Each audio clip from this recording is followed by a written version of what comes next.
Представьте себе, после распада Российской Федерации, что может быть остаться потенциально, что останется без Башкортостана, без Бурятии, без Саха, без Кавказа.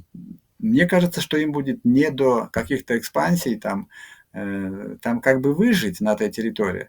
Что касается территории Рязань-Мастор, то мы не разделяем людей там на граждан первого-второго сорта. То есть кантоны, если это русский кантон, то там идет обучение до 9 класса на русском языке, но параллельно точно так же изучается рязанский язык. После 9 класса все на рязанском. Но это проект, понимаете? Я знаю, что сейчас будет много оппонентов.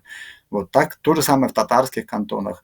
То же самое, например, и я буду знать, что в Башкортостане тоже примерно так. Если есть башкорты в Рязань-Мастер, то у них тоже изучается свой родной язык. И так же у рязан в Башкортостане, я надеюсь.